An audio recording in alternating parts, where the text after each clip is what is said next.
Hi කට්ටිය කොහොමද ඔයගලන්ට හොඳින් ඉන්නව නේද? අද මම ගෙනාවා චබි කෙල්ලන්ට ලස්සන වෝල් ආර්ට් ටිකක්. චබි කෙල්ලන්ට එන්ජොයි කරන්න බෑ කියලා හිතන් හිටියනම් ඔන්න ඔයා මේ ටික try කරලා බලන්න. අනිවාර්යයෙන්ම super enjoy.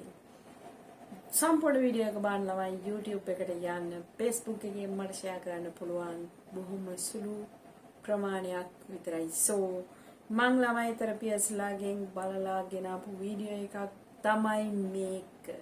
So stay positive අනිවාර්යෙන්ම ඔය ටික try කරලා බලන්න.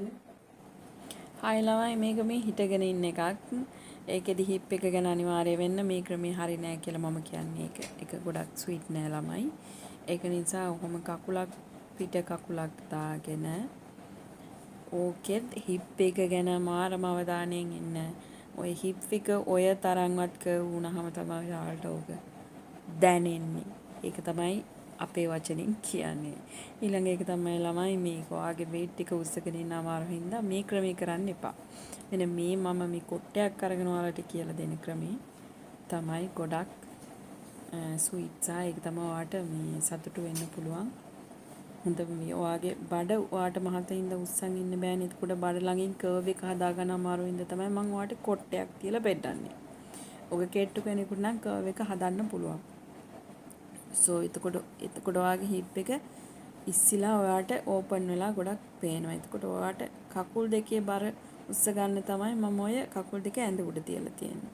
එතකොට මේක ළමයි අනිත් දෙක මාර ඒ පෙන්නපු දෙක ගොඩක් ස්වීට් හාද.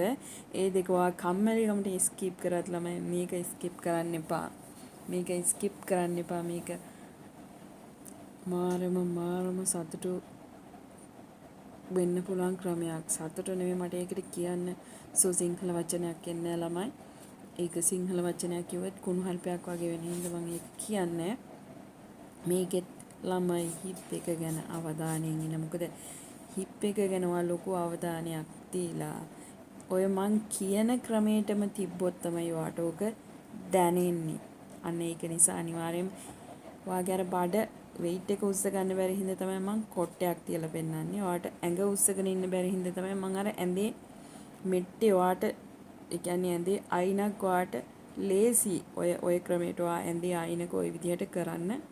ඔයාට ඇඟ ඔයාගේ දරා ගන්න බැරි හින්දා පොඩි වෙලාවකදී ඔයාට මේ මහන්සියක් ඇඟ උස්සගෙන ඉන්න බැරි කමක් දැනෙන හින්දා තමයි ඔය ක්‍රමය ඔයාට කියලා දෙන්නේ. එතකොට එක කොටයක් මදි නම් කොට දෙකක් තියාගන්න පුළුවන්. උදේ ඇඳේ මෙන්න මේ ඔය ප්‍රමාණයටවත් ඇඳ උස වෙන්න ඕනි. එතකොට hip එක පිටිපස්සට වෙලා තියෙනවා නේරලා පිටිපස්සට ඇවිල්ලා තියෙනවා. මේ ක්‍රමේ නම් please skip කරන්න එපා. try කරලා බලන්න. stay positive guys.